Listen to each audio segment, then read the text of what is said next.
You, John Fitzgerald Kennedy, do solemnly swear. I, John Fitzgerald Kennedy, do solemnly swear. That you will faithfully execute the office of President of the United States. That I will faithfully execute the office of President of the United States. And will, to the best of your ability. And will, to the best of my ability. Preserve, protect, and defend the Constitution of the United States. Preserve, protect, and defend the Constitution of the United States. So help you God. So help me God.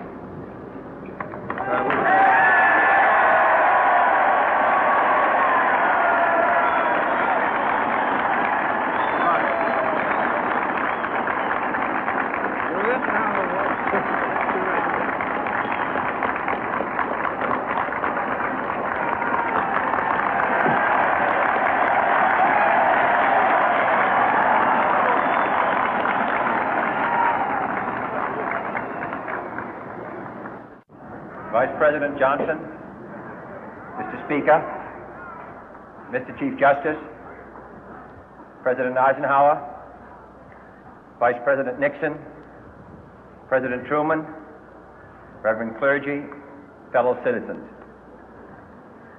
We observe today not a victory of party, but a celebration of freedom, symbolizing an end as well as a beginning, signifying renewal as well as change.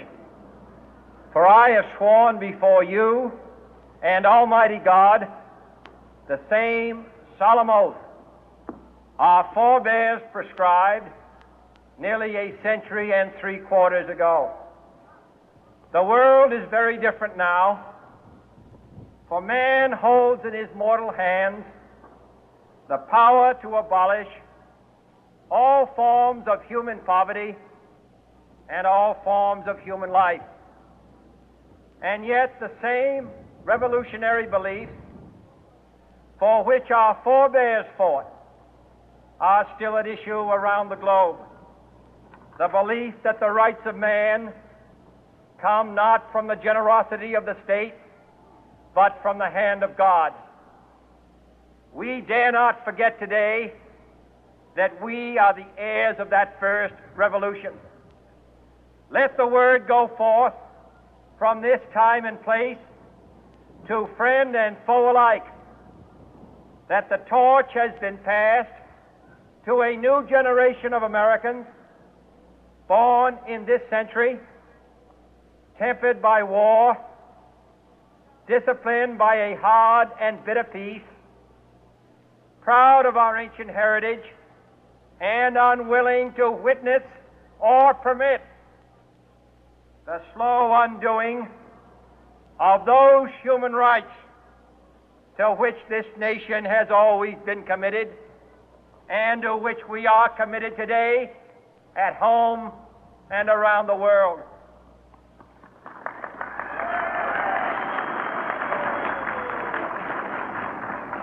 Let every nation know, whether it wishes us well or ill, that we shall pay any price, bear any burden, meet any hardship, support any friend, oppose any foe to assure the survival and the success of liberty.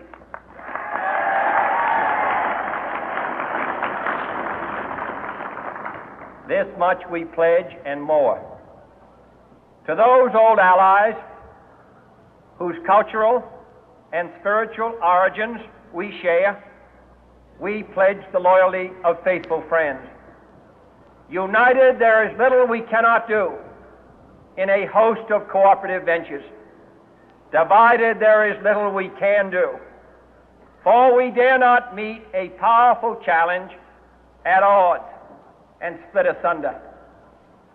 To those new states whom we welcome to the ranks of the free, we pledge our word that one form of colonial control shall not have passed away, merely to be replaced by a far more iron tyranny.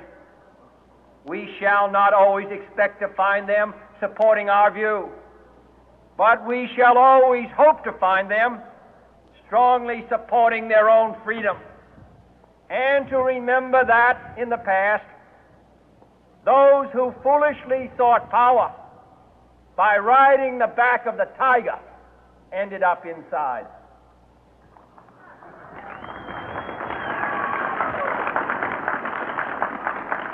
To those people in the huts and villages of half the globe struggling to break the bonds of mass misery, we pledge our best efforts to help them help themselves for whatever period is required, not because the communists may be doing it, not because we seek their votes, but because it is right. If a free society cannot help the many who are poor, it cannot save the few who are rich.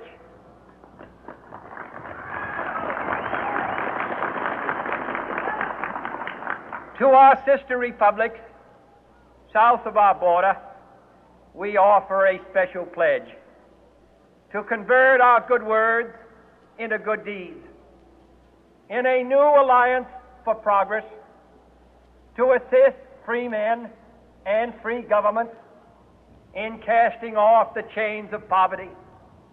But this peaceful revolution of hope cannot become the prey of hostile powers. Let all our neighbors know that we shall join with them to oppose aggression or subversion anywhere in the Americas. And let every other power know that this hemisphere intends to remain the master of its own house.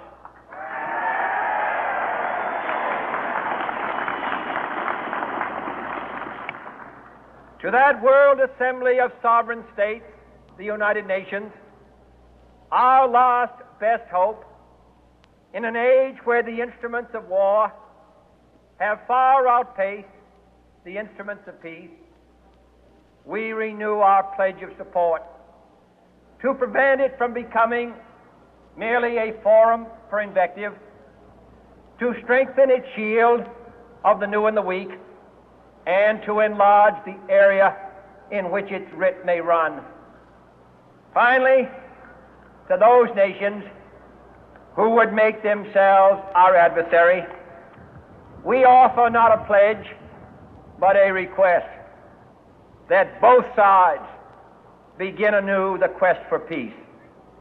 Before the dark powers of destruction, unleashed by science, engulf all humanity in planned or accidental self-destruction, we dare not tempt them with weakness, for only when our arms are sufficient beyond doubt can we be certain beyond doubt that they will never be employed.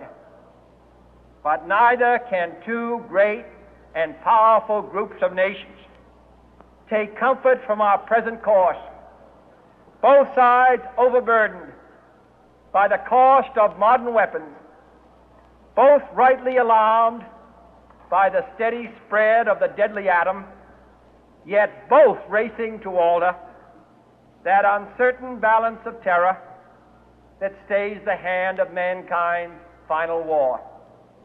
So let us begin anew, remembering on both sides that civility is not a sign of weakness, and sincerity is always subject to proof.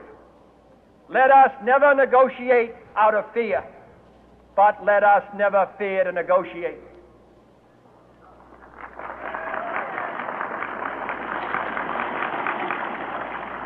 Let both sides explore what problems unite us, instead of belaboring those problems which divide us. Let both sides, for the first time, formulate serious and precise proposals for the inspection and control of arms, and bring the absolute power to destroy other nations under the absolute control of all nations.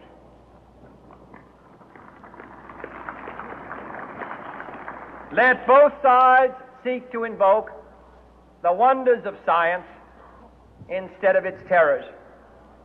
Together, let us explore the stars, conquer the deserts, eradicate disease, tap the ocean depth, and encourage the arts and commerce. Let both sides unite to heed in all corners of the earth the command of Isaiah to undo the heavy burden and let the oppressed go free. And if a beachhead of cooperation may push back the jungle of suspicion, let both sides join in creating a new endeavor, not a new balance of power, but a new world of law, where the strong are just and the weak secure and the peace preserved. All this will not be finished in the first 100 days, nor will it be finished in the first 1,000 days, nor in the life of this administration, nor even perhaps in our lifetime on this planet. But let us begin.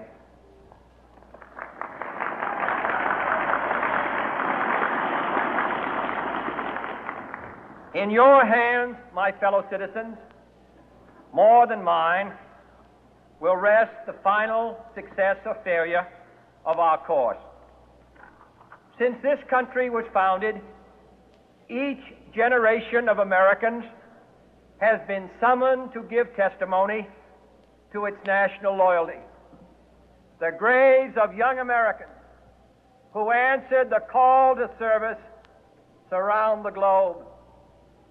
Now the trumpet summons us again, not as a call to bear arms, though arms we need, not as a call to battle, though in battle we are, but a call to bear the burden of a long twilight struggle, year in and year out, rejoicing in hope, patient in tribulation, a struggle against the common enemies of man, tyranny, poverty, disease, and war itself. Can we forge against these enemies a grand and global alliance, north and south, east and west, that can assure a more fruitful life for all mankind? Will you